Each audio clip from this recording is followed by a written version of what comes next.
Hi అండి అందరికీ. ఈరోజైతే వర్క్ బ్లౌజ్ చూసారు కదా, ఈ విధంగా బ్యాక్ సైడ్ నెక్ అయితే వచ్చింది. వెడల్పు ఎక్కువను నెక్ డీప్ అన్నది తక్కువగా వచ్చింది. అండ్ పైన వచ్చేతలకి బోర్డర్ వచ్చిందండి, గమనించారా? ఈ విధంగా వచ్చింది బోర్డర్ అయితే. అటు సైడ్ ఒక ఫ్లవరు, ఇటు సైడ్ ఒక ఫ్లవరు ఇచ్చారు హ్యాండ్స్ కోసం అయితే. ఇప్పుడు ఇది అసలు ఎలా కట్ చేయాలి, ఎలా కుట్టాలి? బోర్డర్ అయితే హ్యాండ్కి వేయడం కుదరదు, అండ్ ఫ్లవర్ ఒక్కటి వేస్తేనేమో బోసుగా ఉంటుంది.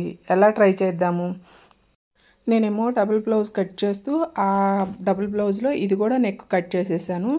చూద్దాము ఇది ఎలా టర్న్ అవుట్ అవుతుంది, మన టాలెంట్ ఉపయోగించి ఇది ఎలా స్టిచ్ చేసాము అన్నది ఈరోజైతే వీడియో చేస్తున్నానండి. ఫస్ట్ అసలు వీడియో తీద్దాం అనుకోలేదు, తర్వాత మిస్టేక్ చూసుకొని సర్లే ఎవరికన్నా యూజ్ అవుతుంది, ఇలా అందరం చేస్తూ ఉంటాం కదా అని చెప్పేసి వీడియో అయితే తీశాను. ఎక్కడ స్కిప్ చేయకుండా వీడియోని చివరి వరకు చూడండి. వీడియో నచ్చితే లైక్ చేయడం, షేర్ చేయడం, ఛానల్ సబ్స్క్రైబ్ చేసుకోవడం అస్సలు మర్చిపోవద్దు.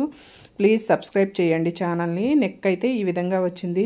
వెడల్పు వచ్చేతలకి దగ్గర దగ్గర 5:30 వరకు ఉంది. మనకు కావాల్సింది అయితే 5:30 అంగుళం ఎక్స్ట్రా ఉంది వెడల్పు.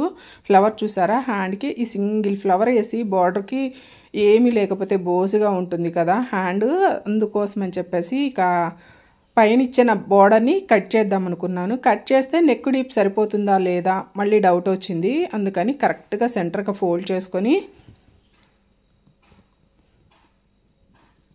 నెక్ మనం ఆల్రెడీ కట్ చేసుకున్నాం కదా, కట్ చేసి నెక్ పెట్టి చెక్ చేశానండి. చెక్ చేస్తే ఓన్లీ షోల్డర్ ఖర్చుల్లోకి బార్డర్ పోతే కానీ సరిపోదు అనిపించింది. ఇంకా బార్డర్ కూడా ఎక్కువ వెడల్పు ఉంది కదా, అంత బార్డర్ ఎందుకులే వేయడం, కొంచెం వెడల్పు తగ్గినా పర్వాలేదు అని చెప్పేసి అసలు ఫస్ట్ అయితే బార్డర్ కట్ చేద్దాము, ఏదైతే అది అవుతుందని ముందు బార్డర్ అయితే కట్ చేశాను. సరే కదా అని చెప్పేసి బార్డర్ అయితే కటింగ్ మొదలు పెట్టేసేసాను. చూసారా బార్డర్లో కూడా లైన్స్ వస్తాయి కదా డిజైన్ బై డిజైను, అది చూసుకుంటూ కరెక్ట్గా వచ్చేటట్టు కట్ చేసుకున్నానండి. మొత్తం బార్డర్ అంతా తీసి ముందు పక్కన అయితే పెట్టేశాను. హ్యాండ్స్కి వేసినా వేయకపోయినా ముందు బార్డర్ అయితే తీసేసాను. షోల్డర్ దగ్గర వచ్చినా బాగుండదు, కొంచెం బార్డర్ ఖర్చుల్లోకి వెళ్ళిపోతుంది. అది కూడా కట్ చేస్తే డీప్ తగ్గుతుందేమో అనిపించింది, అందుకోసమని కొంచెం అయితే ఉంచేశాను. క్లాత్ అయితే కొంచెం సాఫ్ట్గా ఉంది, కానీ కొంచెం పిగిలే క్లాత్ లాగా అనిపించింది నా వరకు నాకైతే. ఇంకా కరెక్ట్గా సెంటర్లోకి ఈ విధంగా అయితే ఫోల్డ్ చేసుకున్నాను. ఫోల్డ్ చేసుకుని నెక్ వెడల్పు ఎంత ఉంది, డీప్ ఎంత పెట్టుకోవాలి అనేది చెక్ చేస్తున్నాను. చూసారా మనకి ఇప్పుడు డీప్ అయితే కరెక్ట్గా సరిపోయింది. వెడల్పు అన్నది తర్వాత అయినా తగ్గించుకోవచ్చు, ఇబ్బంది ఏమీ లేదు. వెడల్పు తగ్గించుకోవాలి అనుకున్నప్పుడు షోల్డర్ దగ్గర కట్ చేసుకునేటప్పుడే కొంచెం ఎక్కువ 3 అంగుళాలు షోల్డర్కి మనం వదిలేసుకుంటాం కదా, 3కు బదులు 4, 4.5 అట్లా వదిలేసుకోండి. చూడండి నేను ఇక్కడ 1 అంగుళం ఎక్స్ట్రాని బ్లౌజ్ పీస్ అన్నది వదిలేసి కట్ చేశాను. హ్యాండ్ అయితే ఈ విధంగా సింగిల్ ఫ్లవర్ వచ్చిందండి. అందులో కూడా ఒకటి పైకి ఒకటి కిందికి వచ్చాయి. రెండు సమంగా చూసుకొని సెంటర్లోకి పెట్టుకొని ఫోల్డ్ చేసి ముందు హ్యాండ్స్ అయితే కటింగ్ చేసుకుందాము. సెంటర్లో ముందు మార్కింగ్ చేశాను. అట్లాగే బ్లౌజ్ పీస్లో కూడా సెంటర్ చూసుకొని ముందు మార్కింగ్ చేసుకున్న సెంటర్, ఈ సెంటర్ లైనింగ్ సెంటర్లు రెండు ఒకే చోటుకు వచ్చేటట్టు పెట్టుకొని కటింగ్ అయితే చేసి పక్కన పెట్టేసుకుంటున్నాను. హ్యాండ్ కూడా ఇదే వీడియోలో నేను స్టిచ్చింగ్ కూడా చూపిస్తానండి. నెక్ని ఎలా కవర్ చేసి స్టిచ్చింగ్ చేశాను అన్నది కూడా వీడియోని అయితే ఎక్కడ స్కిప్ చేయకుండా చూడండి. హ్యాండ్స్ కూడా కట్ చేసి పక్కన పెట్టేశాను. ఇప్పుడు ఫ్రంట్ పార్ట్ అన్నది కట్ చేసుకుందాము.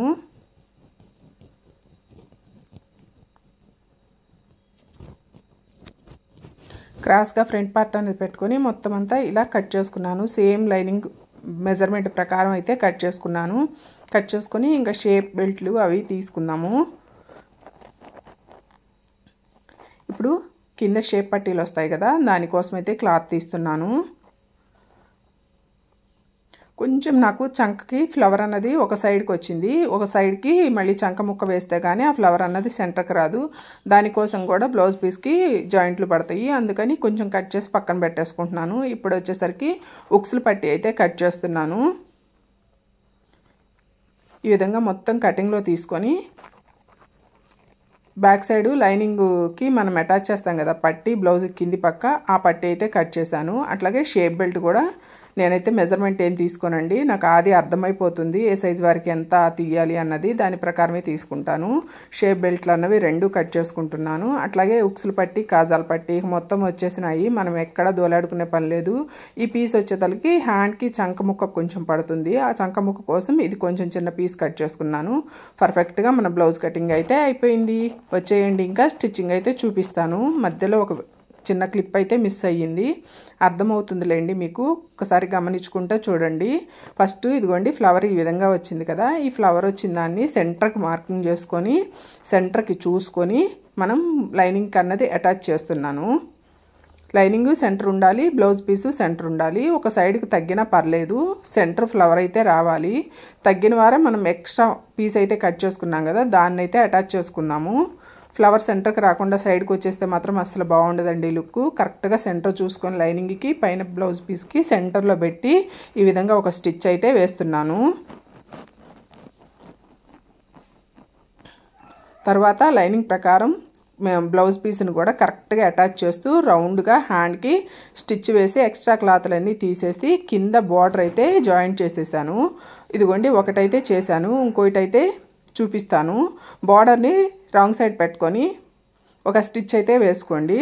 దాన్ని మళ్ళీ రైట్ సైడ్కి టర్న్ చేసేసి రైట్ సైడ్ మనకి ఫ్లవర్ కిందికి కుట్టొచ్చే విధంగా, అంటే ఫ్లవరు స్టిచ్చింగ్లోకి పోకుండా ఫ్లవర్ కనిపించేటట్టుగా ఫ్లవర్ కిందికి కుట్టొచ్చే విధంగా ఒక కుట్టు అయితే వేసేసుకోండి. బార్డర్ అయితే రెడీ అయిపోతుంది. చూసారా, బార్డర్కి బార్డరు వచ్చింది, ఫ్లవర్కి ఫ్లవరు వచ్చింది.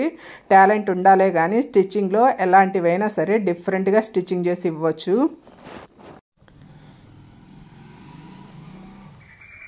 ఈ విధంగా అయితే కుట్టేశాను 2 హ్యాండ్స్.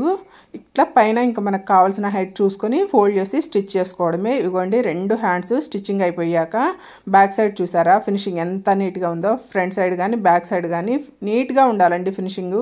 ఈ విధంగా అయితే స్టిచ్ చేసేసాను. బ్యాక్ సైడ్ నుంచి ఫ్రంట్ సైడ్కి టర్న్ చేసి బార్డర్ని స్టిచ్ అయితే వేసేసాను. ఇప్పుడు నెక్ చూద్దామా. నెక్ వచ్చేతలకి ఆల్రెడీ మనం కట్ చేసాము. వర్క్ బ్లౌజులకి అయితే మామూలుగా కట్ చేయం, బట్ ఇక్కడ నేను డబుల్ బ్లౌజ్ కట్ చేస్తూ ఏదో ఆలోచనలో కటింగ్ అయితే చేసేసాను. పర్లేదండి, ఏది జరిగినా కానీ అది మనం రైట్ సైడ్లోకి మార్చుకోవాలి. స్టిచ్చింగ్లో మాత్రం ఫస్ట్ 2 సైడ్లు నెక్కులు ఒకే చోటకు పెట్టి సెంటర్ మార్కింగ్ అయితే చేసుకుంటున్నాను. ఇది ఫ్లవర్ అంతా ఒకే సైడ్కి ఇచ్చేసేసాడు. అసలు ఫ్లవర్ ఎటు నుంచి ఎటు ఇచ్చాడో కూడా అర్థం కాలేదు నాకైతే మాత్రం. తల లేదు తోక లేదు అన్నట్టు ఇచ్చాడు ఫ్లవర్ని. ఇంకా 2 లోపలికి చెక్ చేసుకుంటూ సెంటర్లోకి ఇదిగోండి ఈ విధంగా ఫోల్డ్ చేసుకుని గుర్తు కోసం ఊరికే ఇట్లా చాక్ పీస్ తోటి లైన్ అయితే డ్రా చేశాను. డ్రా చేశాక నాకు ఎందుకో క్రాస్గా ఉంది లైన్ అనిపించింది. అప్పుడు మళ్ళీ కొలుచుకున్నాను. టేప్తో కొలుచుకుంటే ఒక సైడ్ ఎక్కువ ఒక సైడ్ తక్కువ వచ్చింది. ఇక లాభం లేదు అని చెప్పేసి ఇక టేప్తో కొలిచి నేనే మళ్ళీ మార్కింగ్ అన్నది ఈ విధంగా అయితే సెట్ చేసుకున్నాను. కింద కరెక్ట్గానే చేశాను కానీ పైన అయితే కొద్దిగా క్రాస్ వచ్చింది. ఇక దానివల్ల మనకి మళ్ళీ నెక్ అంతా ఒక సైడ్కి వెళ్ళిపోతుంది అని చెప్పేసి మళ్ళీ మార్కింగ్లో హెచ్చు తగ్గులు లేకుండా కరెక్ట్గా సెంటర్కి ఈ విధంగా మార్కింగ్ చేసుకొని ఇప్పుడు మనకి నెక్ వెడల్పు అన్నది 5.35 ఉంది. ఇది మనం తగ్గించుకోవాలి. మనకు కావాల్సింది 5 అంగుళాల వెడల్పే. 5 అంగుళాల వెడల్పుకు రావాలి అంటే ఫస్ట్ మనం కట్ చేసుకున్న మార్కింగ్ చేసుకున్న బ్లౌజ్ పీస్ ఏదైతే ఉందో ఇట్లా సెంటర్లో పట్టుకొని మార్కింగ్ దగ్గర పైన కొంచెం ఎక్కువ ఖర్చు పెట్టుకోండి. కిందికి వచ్చేతలకి సన్నగా లాగేయండి. మనం బ్లౌజులు బ్యాక్ సైడ్ టక్స్ వేసుకుంటాం కదా, ఆ విధంగా కనుక కుట్టుకున్నాము అంటే కరెక్ట్గా 5 అంగుళాలకి బ్లౌజ్ అయితే సెట్ అయిపోతుందండి. ఈ విధంగా కుట్టుకోకుండా బ్లౌజ్ కనుక మనం స్టిచ్ చేసుకున్నాము అంటే చూసారా 5 అంగుళాలకైతే మనకి నెక్ వెడల్పు అన్నది సరిపోయింది. ఇది సరి చేసుకోకుండా మనం బ్లౌజు లైనింగ్ అటాచ్ చేసాము అంటే షోల్డర్లు జారిపోతూ ఉంటాయి. ఆ ప్రాబ్లం అయితే రాకుండా ఉండాలి అంటే కంపల్సరీ పైన మనం లైనింగ్కి ఎంత వెడల్పు పెట్టుకున్నామో బ్లౌజ్ పీస్లో కూడా అదే వెడల్పు వచ్చేటట్టు చూసుకోండి. ఇదిగోండి కరెక్ట్గా సెంటర్ చూసుకొని మనకి లైనింగ్కి ఏమో ఫోల్డింగ్ గుర్తండి, బ్లౌజ్కి అయితేనేమో మార్కింగ్ గుర్తు. ఈ 2 సెంటర్లో పెట్టేసుకొని ఈ విధంగా సేఫ్టీగా గుండు సూదులు కానీ పిన్నీసులు కానీ ఇట్లా సేఫ్టీగా పెట్టేసుకొని చుట్టూతా ఖర్చు ఒక 1/2 ఇంచు ఖర్చు వచ్చేటట్లు ఈ విధంగా నెక్ అయితే అడ్జస్ట్ చేసుకొని స్టిచ్ అయితే వేసేసుకొని రౌండ్ అంతా కుట్టేసుకోండి. ఎక్కడ పొరపాటు రాకుండా, ఏదన్నా పొరపాటు వచ్చినా కానీ సరిచేసాము అని అర్థం కాకుండా బ్లౌజ్ అయితే నీట్ ఫినిషింగ్ తోటి మనం స్టిచ్చింగ్ చేసుకోవచ్చు. చిన్న చిన్న మిస్టేక్స్ టైలరింగ్ అన్నాక జరుగుతూనే ఉంటాయి. అవి ఎలా కవర్ చేసుకోవాలో కూడా స్టిచ్చింగ్ చేసే వాళ్ళకి తెలిసే ఉండాలండి. అప్పుడే ఈ ఫీల్డ్లో మాత్రం రాణించగలుగుతాము. అంటారు కదా, కొత్తగా ఏదన్నా వెరైటీగా డిజైన్ పెట్టాము అంటే అదే ట్రెండింగ్ అండి. అలాగే టైలరింగ్ కూడా ఎక్కడికక్కడిగా కొత్తదనంగా నేర్చుకుంటేనే మనం ఈ ఫీల్డ్లో సక్సెస్ కాగలుగుతాము. స్టిచ్చింగ్ చేసేటప్పుడు కానివ్వండి, కటింగ్ చేసేటప్పుడు కానివ్వండి చాలా మిస్టేక్స్ జరుగుతూ ఉంటాయి. కానీ వాటిని అన్నిటినీ కవర్ చేసుకొని ముందుకు నెట్టుకుంటూ పోవడమే, అప్పుడే మనం ఫీల్డ్లో నెట్టుకు రాగలుగుతాము. నేను ఏదైతే పట్టి వరకు ఖర్చు పెట్టుకొని మొత్తం కుట్టేసుకున్నాను, కుట్టేసుకొని లైనింగ్ అన్నది కట్ చేసుకుంటున్నాను. బ్లౌజ్ పీస్ కట్ చేసుకొని మళ్ళీ ఒక స్టిచ్ అయితే వేసుకుంటున్నాను. మొత్తం ఈక్వల్గా ఒకే వెడల్పులో ఖర్చు వచ్చిందా లేదా చూసుకొని మళ్ళీ ఒక స్టిచ్ అయితే వేసుకుంటున్నాను. వేసుకొని రివర్స్ చేసుకోవడానికి ఫ్రీగా తిరగాలి కదా నెక్ అన్నది, దానికోసం అక్కడక్కడ ఈ విధంగా టక్స్ అన్నవి ఇచ్చుకొని ఒక పై కుట్టు అయితే వేసుకుంటున్నాను. ఇప్పుడు మనం రివర్స్ చేసినప్పుడు కరెక్ట్గా లైనింగ్ లోపలే ఉండిపోతుంది. ఈ విధంగా కుట్టుకోకుండా మనం రివర్స్ చేసి పై కుట్టు వేసినప్పుడు లైనింగ్ అన్నది కొంచెం బయటకు వచ్చేసినట్టు అట్లా కనిపిస్తుంది. అలా లేకుండా నీట్ ఫినిషింగ్ ఉండాలి అంటే కంపల్సరీ రివర్స్ చేసుకున్నప్పుడు కుట్టు అయితే వేసుకోవాలి. ఇదిగోండి ఇప్పుడు అడ్జస్ట్ చేసుకుంటూ మళ్ళీ పైన మొత్తం అంతా ఒక కుట్టు అయితే వేసుకుంటూ రండి. నెక్ అంతా నీట్గా కింద లైనింగ్ లోపల సర్దుకుంటూ మొత్తం రౌండ్ కుందన్స్ ఏమన్నా ఉంటే తీసేసుకుంటూ నీట్గా సూదులు పోకుండా మలుపుకుంటూ మొత్తం అయితే ఒక కుట్టు అయితే వేసుకోవాలి. మొత్తం కుట్టు వేసుకొని మనం బ్లౌజ్ పీస్కి పర్ఫెక్ట్గా లైనింగ్ అటాచ్ చేసుకొని చుట్టూ రౌండ్ మొత్తం ఈ విధంగా హెచ్చు తగ్గులు లేకుండా లైనింగ్ అటాచ్ చేసుకొని బ్లౌజ్ పీస్ ఏదైతే ఎక్స్ట్రా ఉందో ఆ క్లాత్ అంతా కటింగ్ అయితే చేసేసుకోవాలండి. ఫినిషింగ్ అన్నది నీట్గా రావాలి. చూసారా నెక్ ఎంత నీట్గా వచ్చిందో. ఇప్పుడు బ్యాక్ సైడ్ పట్టీ అన్నది అటాచ్ చేస్తున్నాను. ముందే కట్ చేసుకున్నాం కదా, కట్ చేసుకున్న పీసులు రెండు జాయింట్ చేసుకొని బ్యాక్ సైడ్ పట్టీ కోసం ముందైతే ఒక స్టిచ్ వేస్తున్నాను. మళ్ళీ రివర్స్ చేసుకొని ఇంకో కుట్టు అయితే పైన వేసేసుకోండి. ఈ విధంగా కుట్టేసుకొని బ్యాక్ పార్ట్ అన్నది పక్కన పెట్టేసుకున్నాను. ఇప్పుడు షేప్ పట్టీలు అయితే స్టిచ్ చేస్తున్నాను. ఒకటేమో లైనింగ్ కింద పెట్టేసి ఎక్కువ పార్ట్ అన్నది ముందుకు పెట్టేశాను. రెండవదేమో ఎక్కువ పార్ట్ వచ్చింది నా సైడ్కి పెట్టేశాను. ఈ విధంగా అయితే మళ్ళీ రివర్స్ చేసుకొని షేప్ పట్టీలు అయితే కుట్టుకుంటున్నాను. రెండు అలాగే రివర్స్ చేసుకొని పాదం ఖర్చు పెట్టుకొని కుట్టుకొని పక్కన పెట్టేసుకోండి.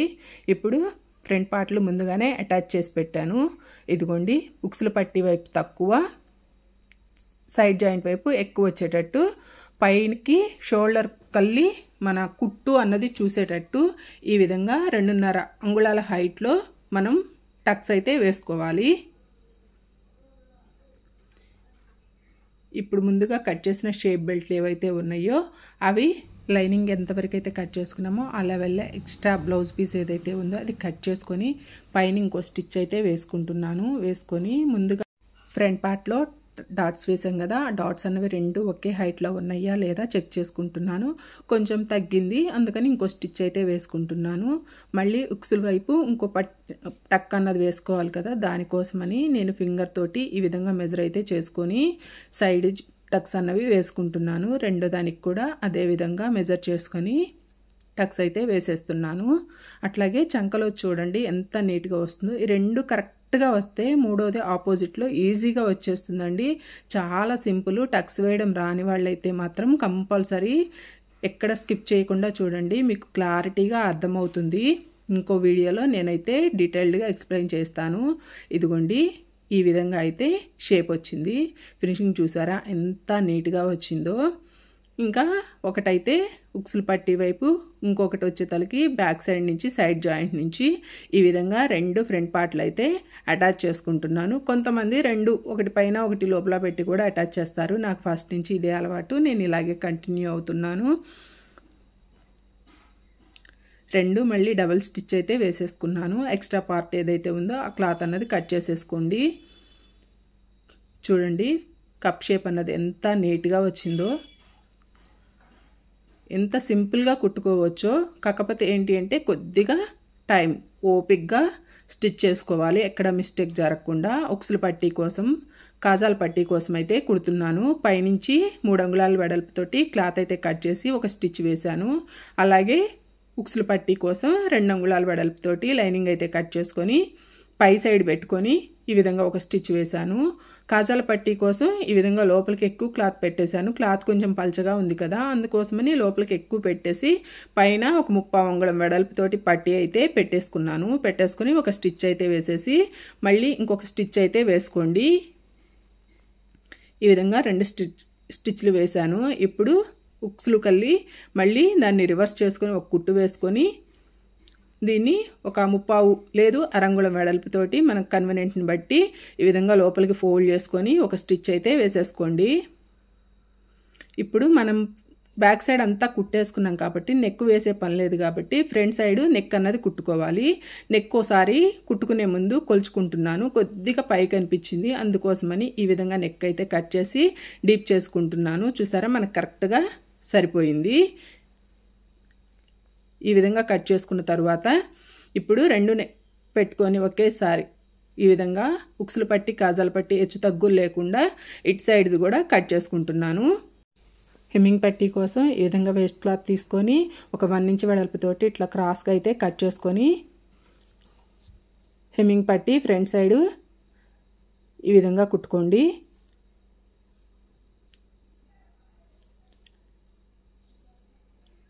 ఇటు సైడ్ కూడా స్టార్టింగ్లో కొంచెం ఫోల్డ్ చేసి పెట్టుకోండి, ఎందుకంటే ఇక్కడ ఉక్సులు పట్టి కాజాల పట్టి వైపు మనం ఫోల్డ్ చేసే స్టిచ్ చేసుకోవాలి. ఈ విధంగా కుట్టుకొని మళ్ళీ ఇంకోసారి కొంచెం మనకి ఎంత వెడల్పు కావాలో హెమ్మింగ్ పట్టి అనేది అంత చూసుకొని ఫోల్డ్ చేసుకొని చివరిన ఈ విధంగా అయితే ఫోల్డ్ చేసి లాస్ట్ వరకు కుట్టేసుకోండి. అట్లాగే ఇటు సైడ్ది కూడా రెండు పక్కలది ఈ విధంగా అయితే కుట్టుకోండి. కుట్టుకొని ఇప్పుడు మనము ఈ ఫ్రంట్ పార్ట్ని బ్యాక్ పార్ట్కి అటాచ్ చేసుకుందాము.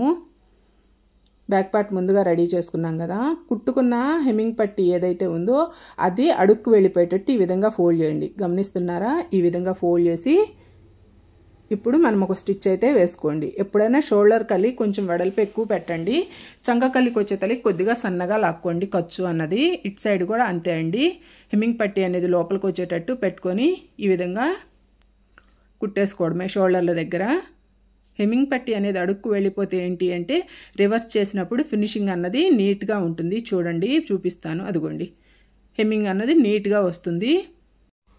బ్యాక్ పార్ట్ ఫ్రంట్ పార్ట్ అయితే స్టిచ్చింగ్ అయిపోయింది. ఇప్పుడు హ్యాండ్స్ అటాచ్ చేసుకుందాము. కరెక్ట్గా సెంటర్లోకి హ్యాండ్ సెంటర్లోకి షోల్డర్ పెట్టేసి ఈ విధంగా ఫస్ట్ అయితే ఒకసారి చెక్ చేసుకోండి. ఖర్చు కరెక్ట్గా ఉంది కాబట్టి ఇంకా స్టార్టింగ్లో నుంచి పాదం ఖర్చు పెట్టుకుంటూ కిందిది కానీ పైది చేతిలో ఉన్నది కానీ ఏది లాక్కుండా అడ్జస్ట్ చేసుకుంటూ మలుపుకుంటూ ఈ విధంగా పాదం ఖర్చుతోటి ఒక స్టిచ్ అయితే వేసుకుని మళ్ళీ దాని మీదే డబల్ స్టిచ్ అన్నది వేసుకోవాలి. ఈ విధంగా డబల్ స్టిచ్ కూడా అయిపోయాక రెండో హ్యాండ్ కూడా సేమ్ అదే విధంగా ఖర్చు మెయింటైన్ చేస్తూ పాదం ఖర్చుతోటి హ్యాండ్ మొత్తం ఈ విధంగా రౌండ్ అడ్జస్ట్ చేసుకుంటూ ఎక్కడ ముడతలు లేకుండా స్టిచ్ అయితే వేసేసుకోండి. అట్లాగే సైడ్ జాయింట్ అయితే చూపిస్తున్నాను. ఫస్ట్ అయితే నేను కొంచెం ఖర్చు ఎక్కువగా పెట్టుకొని ఒక స్టిచ్ అయితే వేస్తానండి. షోల్డర్ దగ్గర మాత్రం ఖర్చు అన్నది వెనక్కి వెళ్ళేటట్టు, చంకలో ఖర్చు అన్నది పైకి వచ్చేటట్టు ఈ విధంగా చూసుకొని ఫస్ట్ అయితే ఒక స్టిచ్ వేసుకుంటాను. వేసుకున్న తర్వాత మాత్రమే లూజ్ చెక్ చేస్తాను.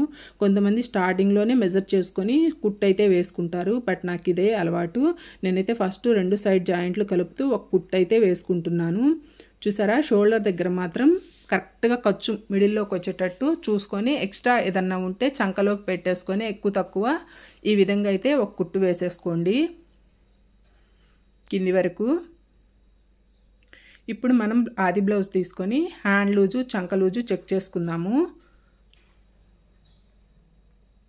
హ్యాండ్ లూజ్ చెక్ చేసుకొని కరెక్ట్గా ఎక్కడికైతే అక్కడికి మార్కింగ్ చేసుకొని అలాగే చంక లూజు కూడా కరెక్ట్గా చంకలోంచి ఈ విధంగా పట్టుకొని లూజ్ చెక్ చేసుకోండి. నేను ఫింగర్ తోటి ఇట్లా డ్రా చేసుకున్నాను. డ్రా చేసుకొని కింది వరకు ఒకే లెవెల్లో స్ట్రైట్గా కుట్టేసుకున్నాను. మనకి సైడ్ జాయింట్లు కూడా స్ట్రైట్గా రావాలి, అప్పుడే మనకి ఫిట్టింగ్ అన్నది బాగా వస్తుంది. ఇంకా ఇప్పుడు 1 by 1 నేను ఒక్కొక్క సైడు దగ్గర 4 కుట్లు అయితే వేస్తాను. ఎందుకంటే ఒకటి విప్పుకున్నా 3 ఉంటాయి, 3 వేసాము అంటే ఒకటి విప్పుకుంటే 2 ఉంటాయి. ఇంకా నెక్స్ట్ టైం విప్పుకున్నారు అంటే ఒక్క స్టిచ్తోనే ఉంటారు, మళ్ళీ మన దగ్గరికే వస్తారు. సైడ్ జాయింట్లు లేవు, కుట్లు లేవు వెయ్యి అని, అందుకని నేనైతే 4 అయితే వేస్తాను. ఇట్లా ఇంకా ఎక్కువ తక్కువ ఏదన్నా ఉంటే కటింగ్ చేసేసుకొని ఇంకా మనం ఎన్ని స్టిచ్చెస్ కావాలంటే అన్ని స్టిచ్చెస్ సైడ్ పక్క వేసేసుకోవడమే. వేసుకొని బ్యాక్ సైడ్ టక్స్లు అయితే లూజ్ చెక్ చేసుకొని వేసుకోవాలి. ఇదిగోండి కరెక్ట్గా ఇట్లా సెంటర్లో ఫోల్డ్ చేసుకుని బ్యాక్ సైడ్ 2 సైడ్స్ మనకి ఈ విధంగా కింద పావించి పెట్టుకొని పైకి వచ్చే తలకి సన్నంగా స్టిచ్ అయితే వేసుకుంటున్నాను. చూసారా, మన బ్లౌజు కరెక్ట్గా మెజర్మెంట్ అయితే సరిపోయింది. బ్లౌజ్ అయితే ఫినిషింగ్ అయిపోయింది. సైడ్ జాయింట్స్ చూడండి స్ట్రైట్గా 1 by 1 మనం పాదం ఖర్చుతోటి ఇంకా మనం ఎన్ని స్టిచెస్ కావాలంటే అన్ని స్టిచెస్ వేసేసుకోవడమేనండి. చూడండి ఫినిషింగ్ అన్నది ఎంత నీట్గా వచ్చిందో. వీడియో నచ్చితే లైక్ చేయడం, షేర్ చేయడం, ఛానల్ని సబ్స్క్రైబ్ చేసి సపోర్ట్ చేయడం మాత్రం అస్సలు మర్చిపోవద్దు. ఇంకా ఫ్రంట్ సైడ్లో మనం ఏదైతే మెడపట్టీ కోసం వేసామో ఎక్స్ట్రా క్లాత్ కట్ చేసుకొని మనం హెమ్మింగ్ చేసుకుంటే సరిపోతుంది. చూసారా హ్యాండ్ ఎంత నీట్గా సెంటర్లోకి ఫ్లవర్ వచ్చి బార్డర్ వచ్చి నీట్గా వచ్చిందో.